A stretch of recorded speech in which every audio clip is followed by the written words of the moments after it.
સંધાન all Gujarat integrated classroom. સેટેલાઇટના માધ્યમથી જોડતી કડી એટલે સંધાન. Good afternoon. આજે આપણે વાત કરીશું જ્યુરિસ્પ્રુડન્સ સબ્જેક્ટ પર. અને જ્યુરિસ્પ્રુડન્સમાં મેઇન જે છે એ આપણે જ્યુરિસ્પ્રુડન્સનો મિનિંગ, ડેફિનેશન અને સોર્સ ઓફ લો. જે કાયદો તો છે પણ કાયદો કયા માધ્યમથી આવ્યો છે એમના પર આપણે વાત કરીશું. સૌપ્રથમ તો આપણે જ્યુરિસ્પ્રુડન્સ એટલે શું? જ્યુરિસ્પ્રુડન્સ છે એ કાયદાનું વિજ્ઞાન તરીકે ગણાય છે. જ્યુરિસ્પ્રુડન્સને એ શબ્દ જે છે એ લેટિન શબ્દ The terms of jurisprudence is derived from the Latin word jurisprudentia.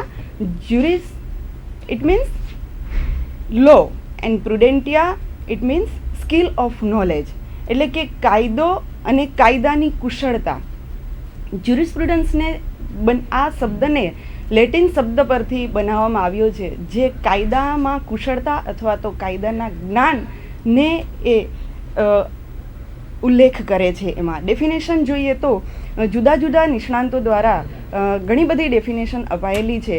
અને એમાં કાયદાના નિષ્ણાંત એટલે કે વિધિશાસ્ત્રના નિષ્ણાંત એવા જો આપણે ગણી શકીએ તો ઓસ્ટિન, બધા જ નિષ્ણાંતો છે, પરંતુ ઓસ્ટિન જે છે એમણે જ્યુરિસ્પ્રુડન્સની ડેફિનેશન એ રીતે આપેલી છે કે jurisprudence means the philosophy of positive law as it is.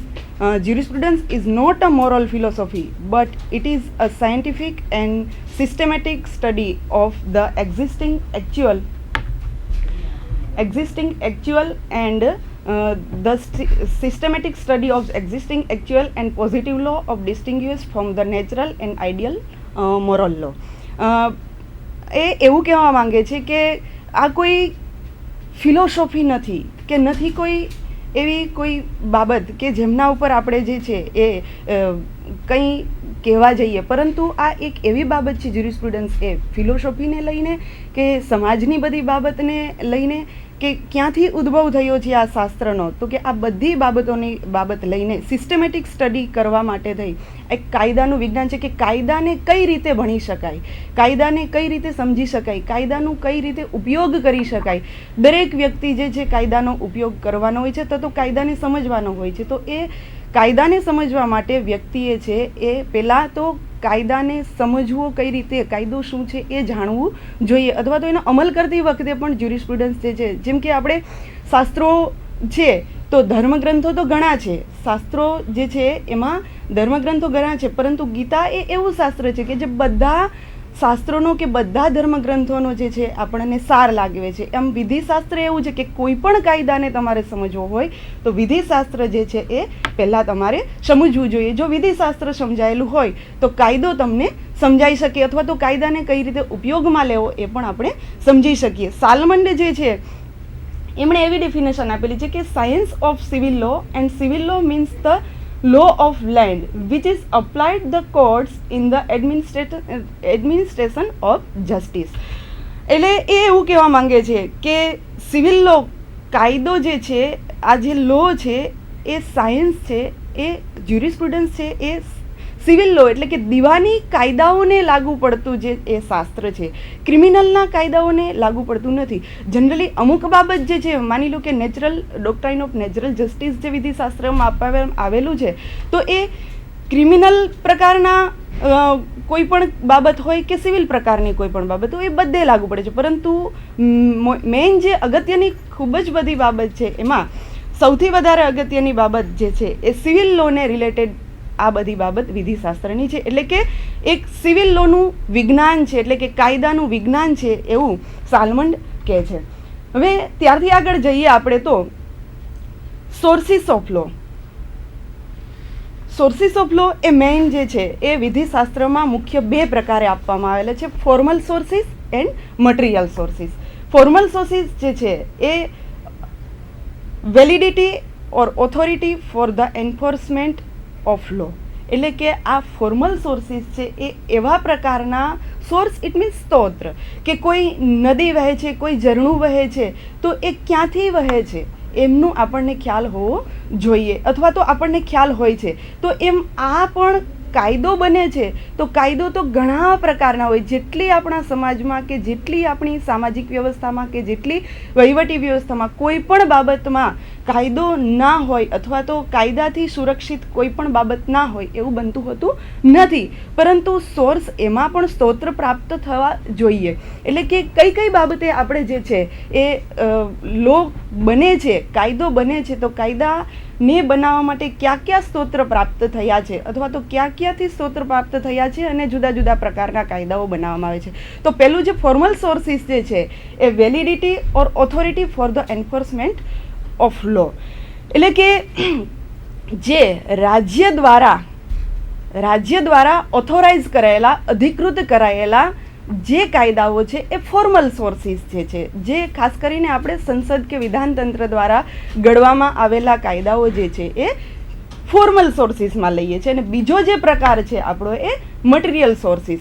A material sources જે છે એમાં હિસ્ટોરિકલ એન્ડ લીગલ, એટલે કે ઐતિહાસિક અને કાનૂની, આ બે પ્રકારના મુખ્ય જે આપણા સ્તોત્ર છે એ મુખ્ય સ્તોત્રમાં જે પહેલું સ્તોત્ર તો આપણને ખ્યાલ જ છે કે ફોર્મલ સોર્સિસ જે છે એ ફોર્મલ સોર્સિસથી એ સૌથી અગત્યની બાબત છે. શા માટે?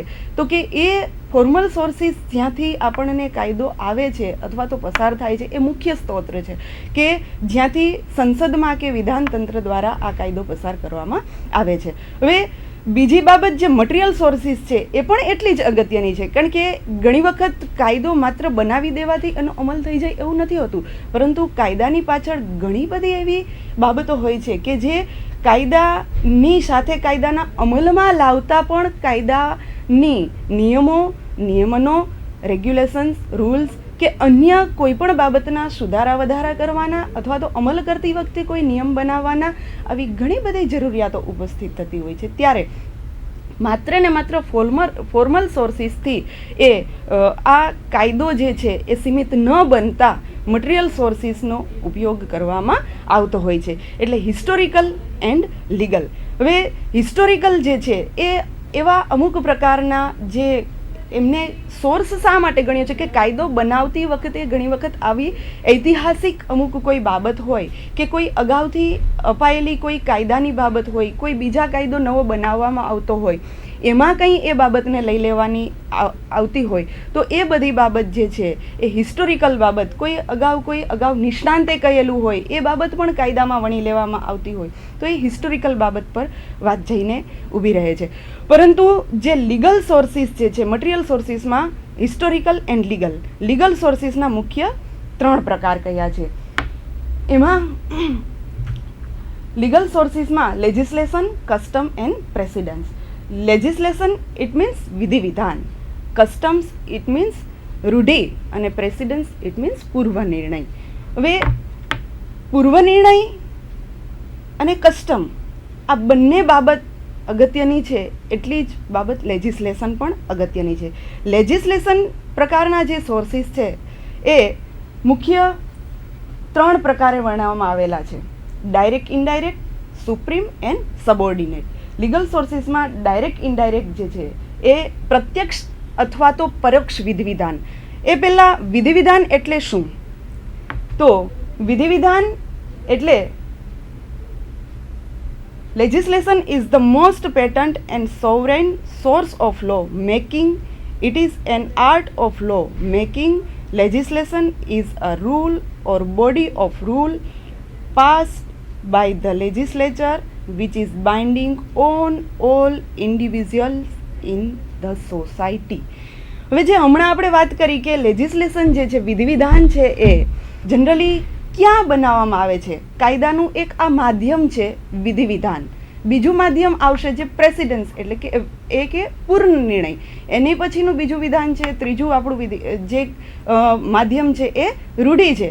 પરંતુ આ લેજિસ્લેશન જે છે એ સૌથી અગત્યનું માધ્યમ છે, કારણ કે વિધિવિધાન જે છે એ સૌથી અગત્યની બાબત એટલા માટે કહી શકીએ કે વિધિવિધાન જે છે એ સંસદમાંથી અથવા તો વિધાનતંત્રમાંથી પસાર કરવામાં આવતું હોય છે. એમાં પણ વિધિવિધાનના પ્રકારો છે કે કયા કયા પ્રકારે વિધિવિધાન જે છે એ ઘડવામાં આવતું હોય છે. એવું નથી કે માત્ર સંસદ દ્વારા જ કાયદો પસાર કરવામાં આવે છે, ત્યાર પછી કાયદામાં કંઈ જ નિયમ કે નિયમન બનાવવાના હોય તો પણ એ કાયદામાં સુધારો કરવો હોય, કાયદામાં નિયમો બનાવવાના હોય, કાયદાને અમલ લાવતા વખતે કોઈ નિયમનોની જરૂરિયાત ઉપસ્થિત થાય તો એ આગળ આપણે વિધિવિધાનના પ્રકારો જે જોઈએ છીએ એમાં આપણને આગળ જોઈએ કે કઈ રીતે વિધિવિધાન જે છે એ વિધિશાસ્ત્રમાં વણાયેલું છે. તો લેજિસ્લેશનમાં જે છે એ ડાયરેક્ટ ઇનડાયરેક્ટ જે પ્રત્યક્ષ અથવા પરોક્ષ રીતે કોઈ પણ રીતે જે વિધિવિધાનની અસર થાય છે તો એ બાબતમાં પ્રત્યક્ષ અને પરોક્ષ કઈ રીતે ક્યારેક જે છે એ જે કંઈ વિધિવિધાન ઘડવામાં આવે છે એ પ્રત્યક્ષ અને પરોક્ષ રીતે વિધિવિધાન ઘડવામાં આવે છે, પરંતુ સુપ્રીમ જે છે એ સર્વોચ્ચ વિધિવિધાન એને કહેવામાં આવે કે જે વિધિવિધાન દ્વારા કાયદો વિધાન તંત્ર અથવા તો સંસદ દ્વારા ઘડવામાં આવેલો હોય અને એ અધિકૃત સત્તા દ્વારા પ્રાપ્ત કરવામાં અથવા તો બહાર પાડવામાં આવ્યો હોય, જે સુપ્રીમ ઓથોરિટી જેને ગણવામાં આવે છે, સુપ્રીમ લેજિસ્લેશન ગણવામાં આવે છે, એ ઓથોરિટી દ્વારા અધિકૃત કરવામાં આવેલું છે એને સર્વોચ્ચ વિધિવિધાન કહેવામાં આવે છે. અને એ મુખ્ય જે છે એ સુપ્રીમ લેજિસ્લેશન એ રાજ્ય દ્વારા અધિકૃત કરવામાં આવેલું હોય છે, પાર્લિયામેન્ટ દ્વારા અધિકૃત કરવામાં આવેલું છે. It means supreme legislation, it means it is a legislation made by such a body that it cannot be controlled by any other body.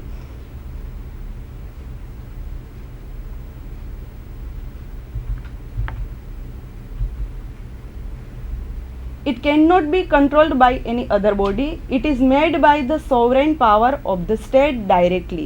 For example, law made by the parliament. એટલે કે આ legislation દ્વારા જે supreme authority આપવામાં આવેલી છે એ પાર્લિયામેન્ટને એટલે કે સંસદને આપવામાં આવેલી છે. એમના દ્વારા આ લેજિસ્લેશન, આ વિધિવિધાન જે ઘડવામાં આવે છે એનો કંટ્રોલ, જે પાવર જે છે એ સંસદ પાસે રહેલો છે. હવે બીજી બાબત જે છે એ subordinate legislation. Subordinate legislation, it means it is the legislation made by delegated power. This is controlled by the superior body. Subordinate legislation is the legislation made by the authority other than the supreme authority in the state in the exercise of the delegated to it by the supreme authority.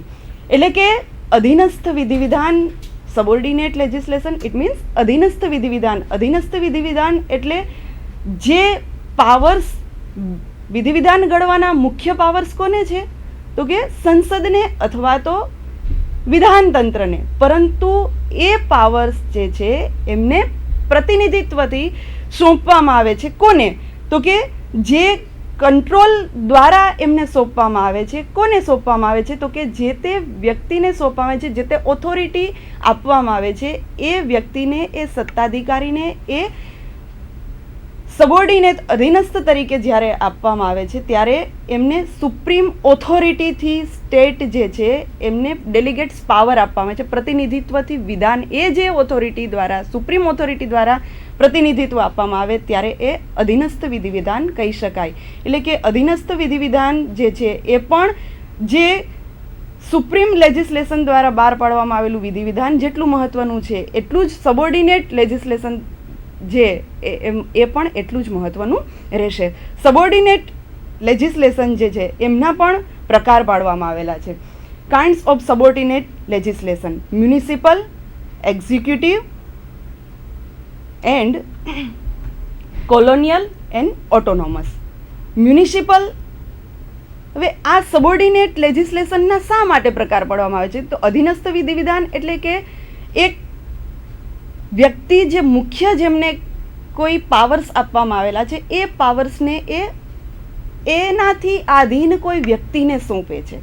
એ વ્યક્તિ એમને આધીન છે. એટલે અહીંયા અધીનસ્થ વિધિવિધાન જે વ્યક્તિ ઘડે છે અથવા તો જેમને જે પાવર્સ આપવામાં આવેલા છે એ કોને આધીન છે? પાર્લિયામેન્ટને, સંસદને આધીન. મુખ્ય જે ઓથોરિટી છે એ સંસદને છે, પરંતુ સંસદ આ ઓથોરિટી જે છે એ પ્રતિનિધિત્વ તરીકે સબોર્ડિનેટ લેજિસ્લેશન ઘડવા માટે કોઈ પણ વ્યક્તિને જ્યારે એ પાવર્સ આપે છે એ જુદા જુદા પ્રકાર આમના એટલા માટે પાડવામાં આવેલા છે કે કાયદો કોઈ એક જ જગ્યાએ અથવા તો એક જ વ્યક્તિએ ઉપયોગ કરવાનો કે કાયદાનો અમલ કરાવવો એવું નથી. ઘણી બધી અલગ અલગ જગ્યાએ સમાજમાં કયું એવું સ્થાન છે કે કયું એવો વિભાગ છે કે જ્યાં કાયદાનો અમલ થતો નથી અથવા તો કરાવવો પડતો નથી અથવા તો કોઈ વ્યક્તિ એવી નથી કે જેમણે કાયદાને અનુસરવો પડતો નથી. રૂલ ઓફ લો, કાયદાઓ એ સર્વ વ્યક્તિઓ પર છે, એટલે કે કાયદાથી પર કોઈ નથી. તો દરેક વ્યક્તિએ કાયદાને જ્યારે અનુસરવાનો હોય ત્યારે દરેક ક્ષેત્રમાં કાયદાની જરૂરિયાત છે, કાયદાઓ બનેલા છે, એને અમલ કરાવવા પડે છે. આ માટે આ સબોર્ડિનેટ લેજિસ્લેશનની ખાસ જરૂરિયાત છે. માટે આવા પાવર્સ જે છે એ કંટ્રોલથી આપવામાં આવેલા છે. એવું નથી કે મુખ્ય પાવર્સ સંસદને છે, પાર્લિયામેન્ટને છે અને સબોર્ડિનેટ પાવર્સ આપી દેવાથી એમના પર કોઈ કંટ્રોલ નથી, પરંતુ કંટ્રોલથી આવા પાવર્સ આપવામાં આવેલા છે. એમાં જે સબોર્ડિનેટ લેજિસ્લેશન અધીનસ્થ વિધિ વિધાન જે છે એમાં જે પ્રકાર પાડવામાં આવેલા છે એમાં સૌથી પહેલું municipal. The municipal authorities are given limited powers to enact laws for their governance by laws. હવે આપણે જોઈશું કે મ્યુનિસિપલ કોર્પોરેશન અથવા તો ગ્રામ પંચાયત કે અમુક પ્રકારની જે આવી ગવર્નન્સ બોડી હોય છે એમણે કાયદા તો ઘડવામાં આવેલા છે, એ પ્રમાણે આ બોડી તૈયાર થાય છે. દરેક નગરપાલિકા હોય, મ્યુનિસિપલ પાલિટી હોય કે ગ્રામ પંચાયત હોય, એ કાયદાથી બનાવવામાં આવેલી છે, પરંતુ એને ચલાવવા માટે એણે ગામની વ્યવસ્થા જાળવવા માટે, શહેરની વ્યવસ્થા જાળવવા માટે પણ કંઈક નિયમો બનાવવા પડતા હોય છે. તો આવા નિયમો જ્યારે બનાવવા પડતા હોય છે ત્યારે એ સંસદમાં બનાવવા નથી જતા, પરંતુ આવી જે અધીનસ્થ વિધિ વિધાનની જે સુવિધા છે અથવા તો જે કંઈ જોગવાઈ છે, પ્રોવિઝન્સ આપવામાં આવેલા છે, એ પ્રોવિઝન્સ પ્રમાણે આવા એ નિયમનો બનાવવામાં આવતા હોય છે અને એમને એમના પાવર્સ આપવામાં આવેલા હોય છે કે આ પ્રકારના નિયમ એ ઓથોરિટી જે સત્તાધારી વ્યક્તિ જે છે એ બનાવી શકશે અને એનો અમલ કરાવી શકશે. પછી એ અમલ ન થતાં એમની જે પ્રોસિજર કરવાની હોય એમના પણ નિયમ બનાવી શકે છે. એટલે જે કંઈ સબોર્ડિનેટ લેજિસ્લેશન છે એમાં મ્યુનિસિપલને જે સબોર્ડિનેટ લેજિસ્લેશન તરીકે જે ઓથોરિટી આપવામાં આવેલી છે એમાં માત્ર કાયદામાં જે જોગવાઈ છે